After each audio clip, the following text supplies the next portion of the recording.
Hey, hey. Good afternoon. Yeah, y'all, I'm looking like Missy Elliott right now. I can't stand the rain. Yeah, I've been struggling. Still not. I don't want to say struggling. I've been still dealing with these toes. So I have not been working out. Y'all know I love to do my workout, but I've actually been doing it barefooted. If I ain't gonna show y'all. I got on my socks. So I've been doing my walk away to pounds in my living room, barefooted. But that's not what I came to talk to y'all about. I just wanted y'all to think that I had on this trash bag. So anyway, as I started to work out and, you know, just things that I've thought about. God spoke something in my spirit. But first of all, before I do that, I pray that all of you had a Merry Christmas.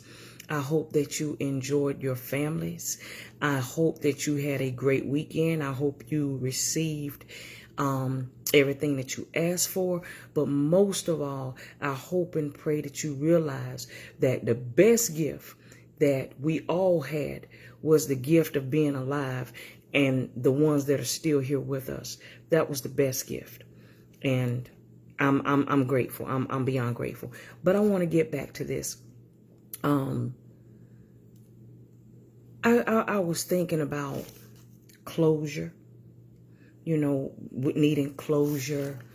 And sometimes people never got the apology that they felt that they probably rightfully deserved. And when you don't take care of that thing, we grow up as adults still carrying something that happened 5, 10, 15 years ago, you know, some months ago, a couple of years ago. But I want to encourage someone. I want to break this down real quick because I want to get back to my tape. As I started working out, I did the first 10 minutes and God was telling me an explanation is not an apology. An explanation is not an apology.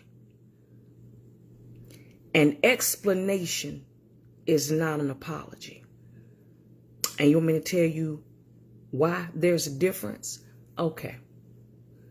Say, for instance, you were molested. And your molester tells you, well, I was high on meth. I was out of my mind. I was dealing with all this other stuff.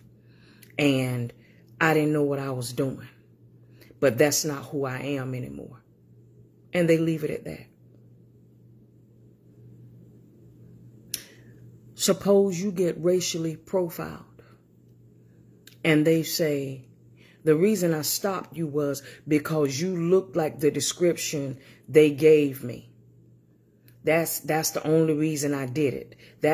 I didn't mean no harm, but you know, you're free to go.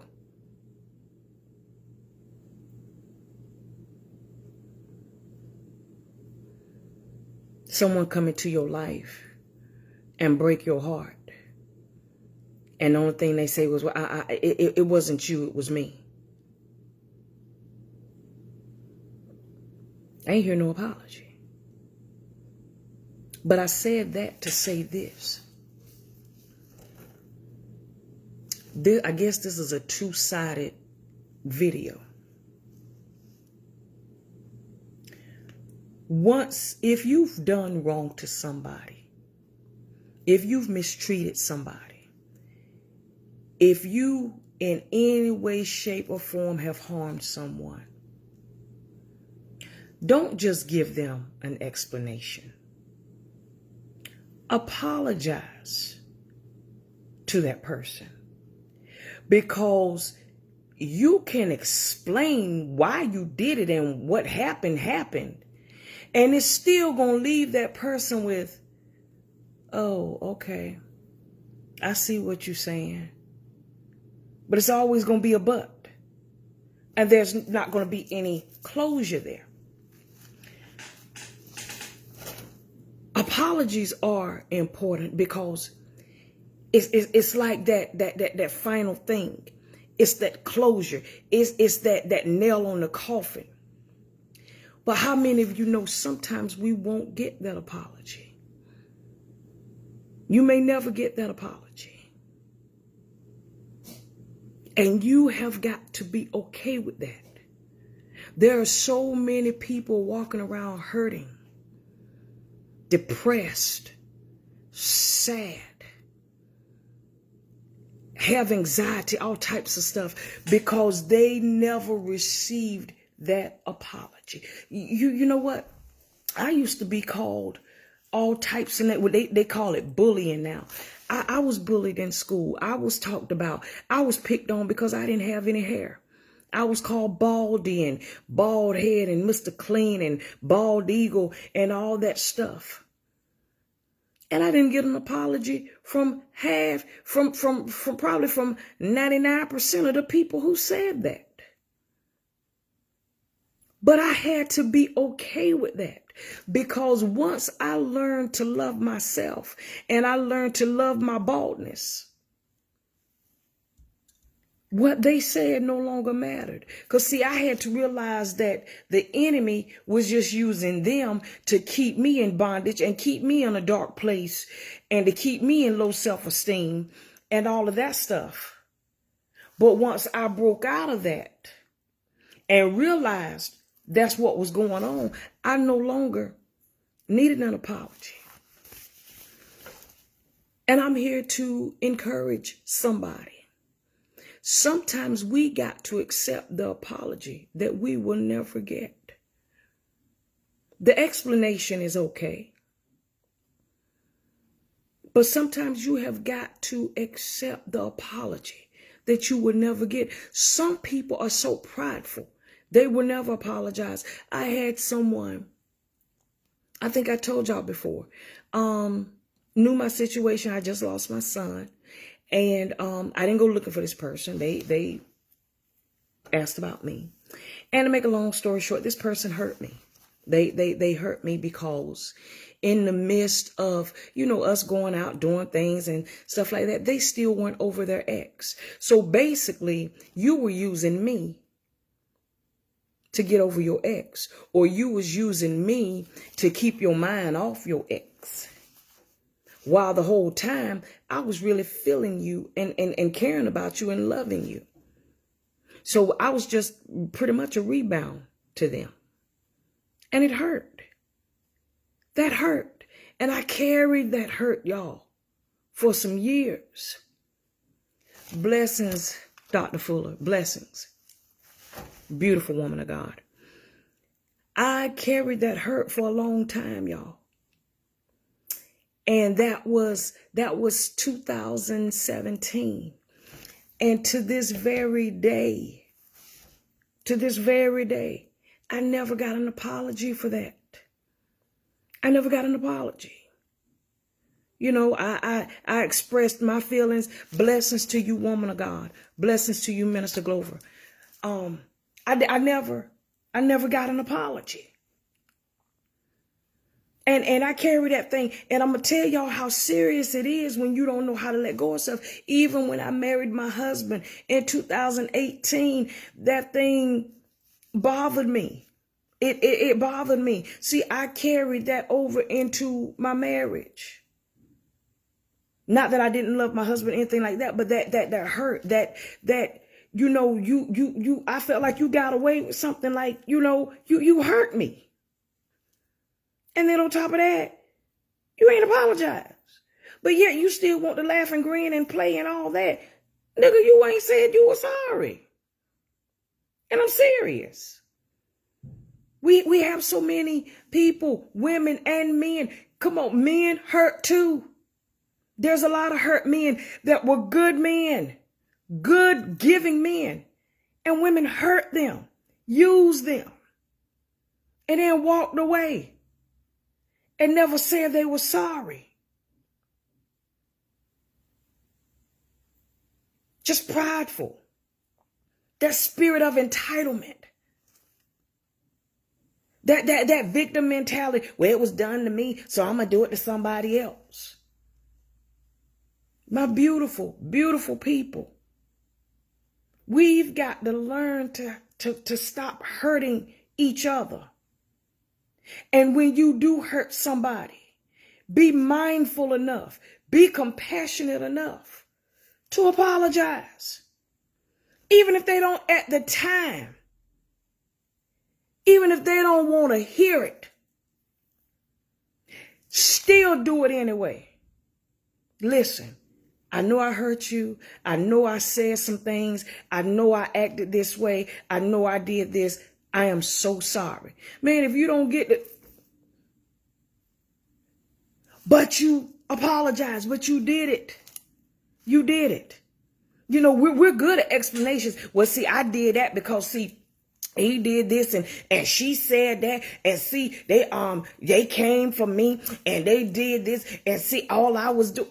Okay, the explanation's fine. Explanation's fine. But where's the sorry? Where's the apology? I'm sorry I came out of character. I'm sorry I acted that way. I did that because you hurt me. You hurt my feelings. You did this. But I'm sorry. I'm sorry if I harmed you. I'm sorry if I made you feel this way. I'm sorry if I made you feel rejected. No, I'm sorry if I rejected you. No, I'm sorry when I rejected you. Because see, we good to add that if I hurt you. Come on, you know you hurt that person. I know I hurt that person. Why we say if? No, see, that's trying to smooth it. That's trying to smooth it in. If I hurt you, if I said anything to offend you, if you said it, you know your mouth was moving. You know you said it. Why we do that? If, no. When I was talking about you with so-and-so, I'm sorry that it got back to you, and I'm sorry that it hurt you. I was wrong. When I said this about you, when I did this to you, and I knew it was going to hurt you, I'm sorry. When I did, come on, y'all, we got to be, we got to be real. Because see, you know, it's the same old thing. It's the same old thing. I'm not taking this into 2020. I'm not taking this into 2021. I'm not taking this into 2022. But are you for real? Are you for real about not taking things into this next year, this next season? Come on, sis. That's right. That's right, Dewan. That's right. But God wants us to be uncomfortable. Because see, when you're uncomfortable, you grow. Let me tell you something. When we were babies and we were little, and you know we had little shoes, and when your foot start cramping up in that shoe, you got a bigger shoe, right? We got to learn to grow in the uncomfortableness. Yeah, I added an extra ness to it. We got to learn to grow in the uncomfortableness. Because if not, you're going to stay there and you're going to continue to be uncomfortable. How many of us, be honest, can you fit in a twin bed and be comfortable? Because you're going to be all bent up, knees curled. No, you're not going to be comfortable. So now we grew to a twin bed. Girl, did you spell it out? The one. Uncomfortableness. We grew to a twin bed. Then a full size. Then a queen or a king. And my next purchase, I really want a California king. But that's neither here nor there. But what am I saying? We've got to be okay with that apology. Hey, my sweet friend. Pride destroyed me. That's it. That uncomfortableness. God ain't doing it for a punishment. He's doing it for you to grow. Actually, he's doing it to show you you've grown. But see, we get uncomfortable because we want to stay somewhere that we no longer fit. Oh God, come, okay. We're uncomfortable. We get uncomfortable when we want to stay somewhere we've outgrown. Y'all, somebody should have put an amen up there in the thing. Uncomfortableness comes from wanting to stay somewhere or with someone or doing something that we've outgrown. That's right, sister. If you can't say amen, say ouch. That's it. That's what uncomfortableness is. You want to stay somewhere, or you want to stay with someone, or keep doing someone. Hello, my friend. And you've outgrown it. That's not where you're supposed to be anymore. How many of us can walk around here with pull-ups? No, we were in diapers, Pampers. Then we went to pull-ups. Then we went to training pants. And now we wear drawers.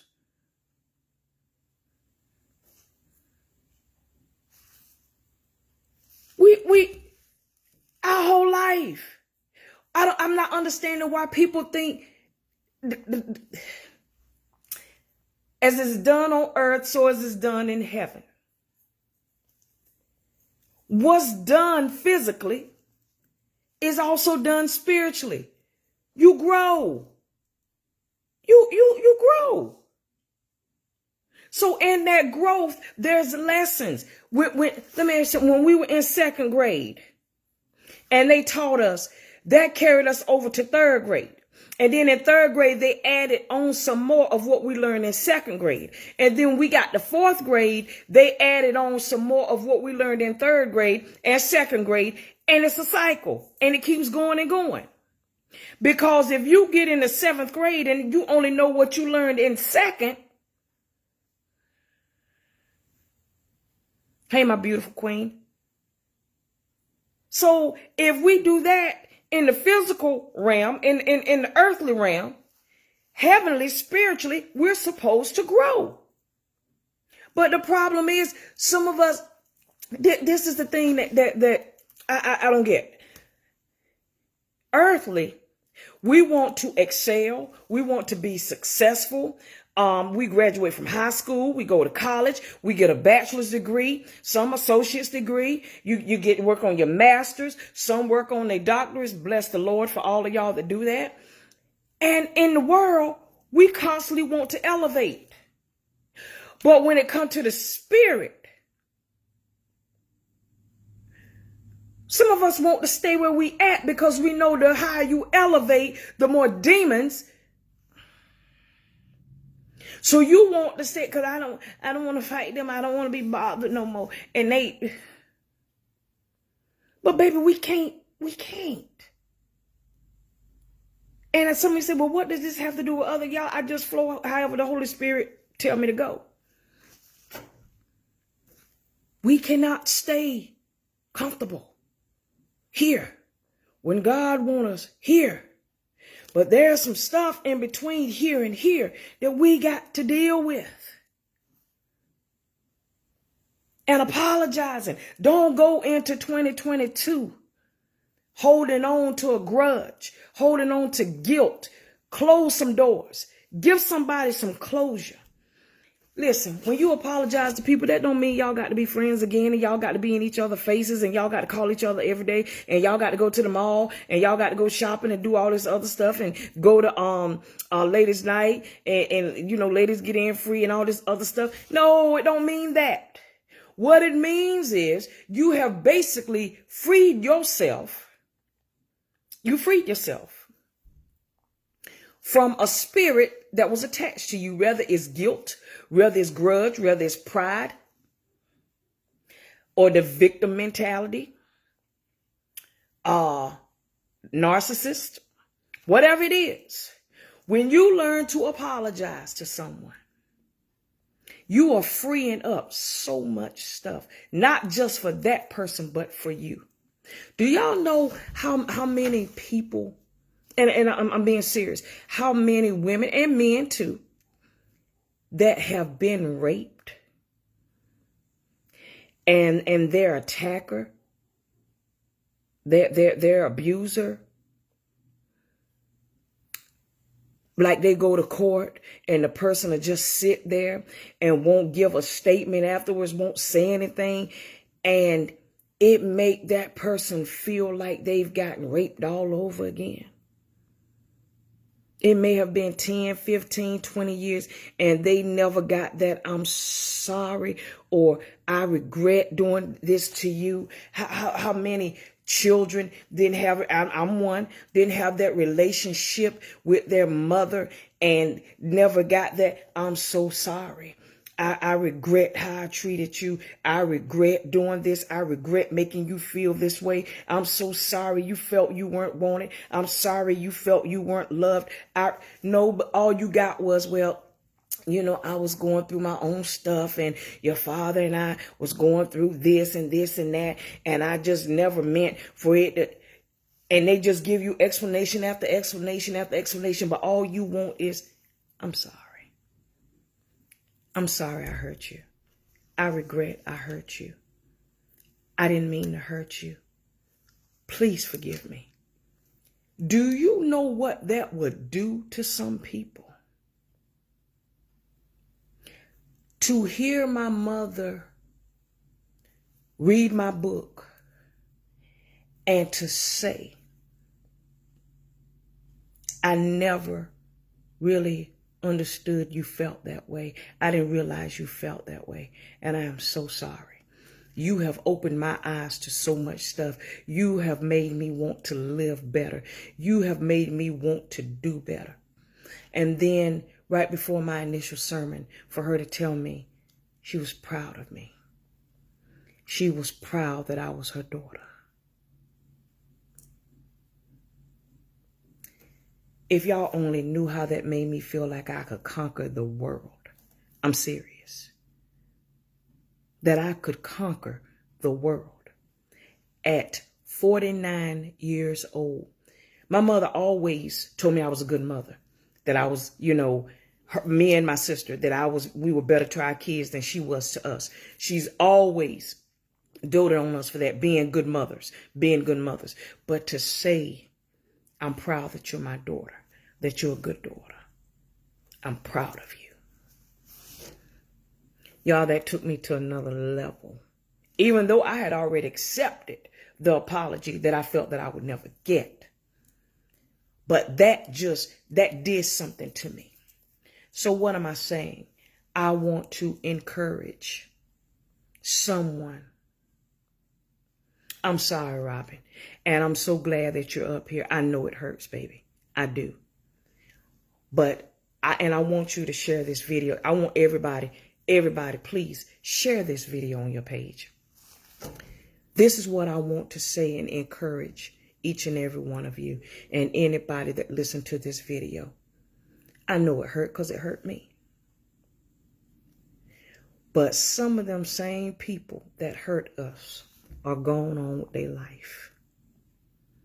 They're going on with their life. And to be honest with you, some of them probably done forgot what they said or what they did. But this is what I want you to do. And it don't happen overnight. I want you to accept the apology that you may never get. I'm serious. Accept the apology that you may never get. Tell yourself, like with the situation I was telling y'all about, I'm a good woman. My Minister Retta said this to me, and it's so funny. I'm a good nigga to know. At the end of the day, I'm compassionate. I'm loving. I'm kind. I love to love people. That's right, sis. Some people are deceased. Some people are deceased. Some people dead and gone. And some people are still carrying around that hurt. We can't do that. There's too much God wants us to do. There's too much work to do. And we can't afford to carry stuff in here. And when God is trying to pour other things in, you got to let some stuff out. If you want what God got for you, you got to let some stuff out for him to be. How can God pour in a full vessel full of junk? And there go the lady that I wanted to see. This thing that she says, I'm a good nigga to know. From the first time she said that years and years ago, I've carried that with me.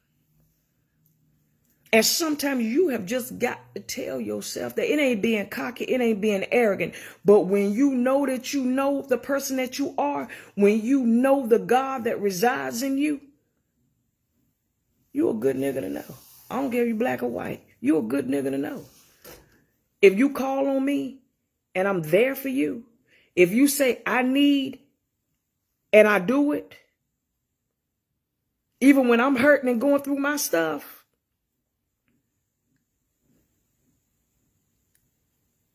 come on. Don't allow anyone to make you question who you are. Accept the apology that you may never get. And like my sister said, some people are dead. Some people can't apologize. But it doesn't mean they didn't want to.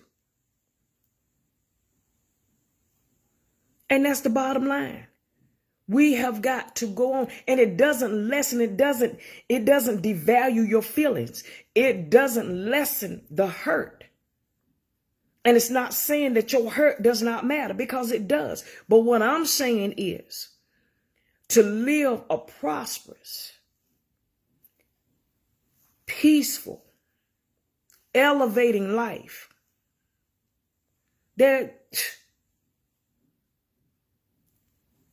That's it.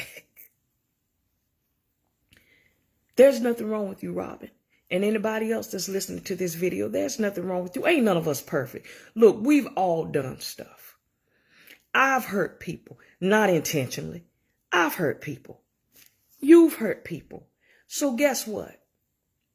When we get hurt, say, I don't like this feeling. I don't like it. And God, if I ever made somebody feel this way, or when I did make somebody feel this way, God forgive me. And that's just the truth. Because we've all hurt somebody. Some people purposely, some people unintentionally, but we all have hurt somebody. And what we do with that, Lord, this hurt. If and when I ever made somebody feel this way, please forgive me. I am sorry. It was not intentional. And if I don't even know where that person is, I hope that they can forgive me. And watch how that hurt and all that other stuff start falling off of you. Forgive yourself. Forgive them. Accept the apology that you may never get. And even if you do just get an explanation, take that explanation. Say, okay, you know what? It is what it is. And sometimes we've got to look at ourselves too. With the situation I was telling y'all about with the young man. He showed me certain things. What they call it now, red flags. He showed me certain things. But I still chose to keep dealing with him. So at the end of the day, I stopped putting all the blame on him. Why he did this, why he did this to me, why he said this, why he was doing this. But then I had to back up. Come on, Ma. I had to say, but Veronica, when he did this, why did you accept it? When he said that, why did you keep talking to him? When he stopped talking to you for 4 or 5 days and then finally popped up and started texting, why did you accept the text? Why did you respond? See, sometimes we have got to look at ourselves and look at the part that we played in the situation. And I'm not saying everybody, do things or whatever, but I'm just saying for me, I had to stop and look at the part that I played because I kept accepting the inconsistency. I kept accepting the lies. I kept accepting this, and this. So in all actuality, I broke my own heart. I allowed my own heart to be broken. And I'm not saying that's everybody's situation, because some people can, they're not in control of certain situations. But this is what I'm saying. And I got to go because I stayed up here longer than what I wanted to. Sometimes we got to accept the apology that we'll never get. Y'all, from last year up to now, God has covered a lot of us. That's it. Come on. Come on. Stankiness. Add some more ness to that, sis. That's right. And just like one of my spiritual mothers said, and my sister, sometimes we got to look what we do to God. Look at the stuff that we do to God on a daily basis. Look at the stuff that comes out of our mouth. Look at the thoughts that be in here. Look at how we've treated God, how we've hurt God. Because y'all, God grieves. He grieves. Merry Christmas, Mama. He grieves. And sometimes the hurt that we feel, God can be showing you how he felt. Can you imagine getting whooped with a cat of 9 tails? And anyone that don't know that, it's like a claw. It's like a piece of wood with leather straps on it, and it's got claws on the end of it. So when they hit and they pulled it, it was tearing his flesh. I'm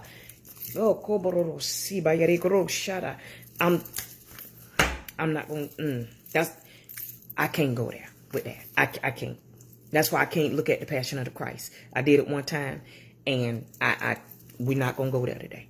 Because I'm going to go somewhere and I'm going to turn this whole table over. Yeah. But the hurt that we give him, but he accepted that. He accepted that. Can you imagine not saying, some of us say, oh, let us bump our little toe on the edge of that couch or the bed.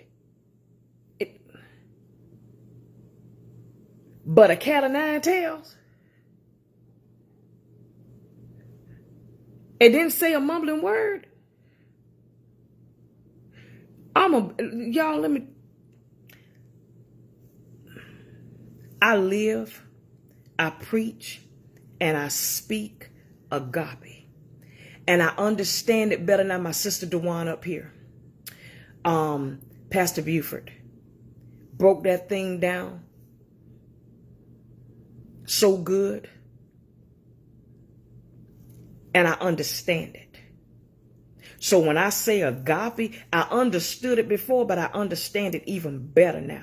And I understand why God allowed it to be so. But if y'all had to depend on me back then to save y'all from sin, soon as they took a switch,